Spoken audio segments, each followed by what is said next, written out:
இந்த ஆட்டு மாட்டை அடிக்கிற மாதிரி அரைச்சி கொண்டு போறீங்க, வேண்டிதான் மேலேயே அரைச்சிட்டு வர மாதிரி ஒரு செட்டு கூட சொன்னாரு.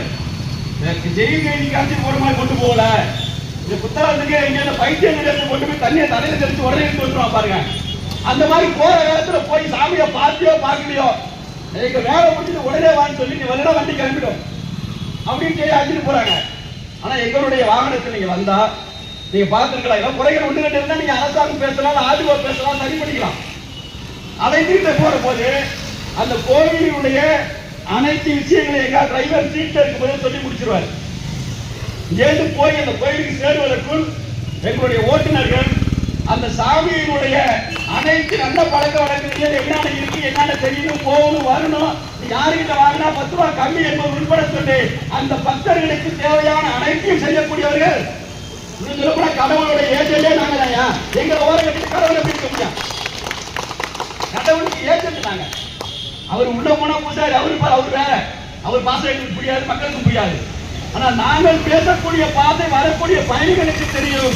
அவர்கள் மூலமாக நாங்க எப்படி நீ கடவுளை கும்பிட்டு சாமிக்கு என்ன பூஜை என்ன வைக்கணும் ஏழுன்னு நாங்க சொல்றோம். இப்ப நீங்க எழுதிட்டு போறீங்க அரசாங்க பத்து, யாராச்சும் உங்க யாராச்சும் இந்த கோவிலுக்கு இந்த பரிகாரம் பண்ணணும் இதை பண்ணு சொல்லி முழு திருப்தியோட அந்த அரசாங்கம் அனைத்தும் கொண்டு போன பேருந்துல முழு திருப்தியோட சாமி கும்பிட்டு வந்த எந்த பக்தரா சொன்னா நாங்க இந்த தொழிலே விட்டுறோம். கேட்போம் முடியுமா? நீங்க அவசரப்படுத்துறீங்க, பக்தர்களை அவசரப்படுத்துறீங்க. நீங்க எடுத்திருக்கிற திட்டம் கரெக்டுங்க, நாங்க வேணான்னு சொல்லல. அரசு மக்கள்கிட்ட ஓட்டு வாங்கிருக்கீங்க, மக்களை திருப்திப்படுத்தணும், அதுக்காக நீங்க ஏதோ திட்டங்களை கொண்டு வரீங்க, கொண்டு வர வேணான்னு சொல்லல.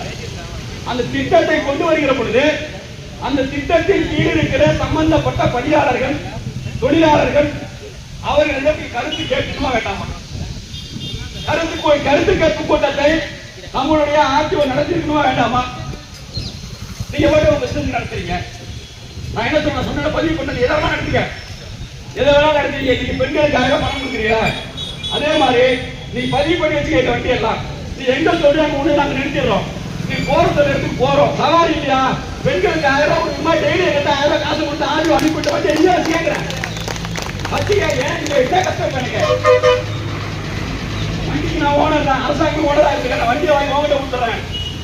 தனியார் ஏஜென்ட்டுக்கு தனியார் பெரிய பஸ் முதலாளிக்கு 5 கோடி ரூபாய் கொடுக்கிற போது எங்களை மாதிரி இன்றைக்கு வயிற்று குழப்பதா இருக்கிறவங்களுக்கு ஒரு நாளைக்கு 1000 கொடுக்கூடாதா?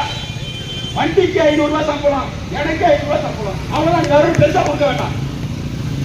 நாங்க இன்னைக்கு எல்லாம் இருக்கிற மாதிரி ஏசி காரு அதுக்கு ஏசியில இருக்கணும், அதுல இருக்கணும். நாங்க 2 அடி திட்டி விஜய் வந்தா சாப்பிட இருக்க தொண்டாளி, எங்களுக்கு 1000 ரூபாய் போதும். என் வண்டியை பராமரிப்பு குடும்பத்தை பராமரிப்பு எனக்கு 1000 ரூபாய் போதும். என்ன நாங்க ஓட்டா இப்ப கிடைக்கிறது இல்லை. ஜெயக்கு மாசம் மாதிரி 1 மாசத்துக்கு ஒரு தவறு எடுத்து வண்டியை பராமரிக்க என்ன பராமரிக்கிறது? இன்னைக்கு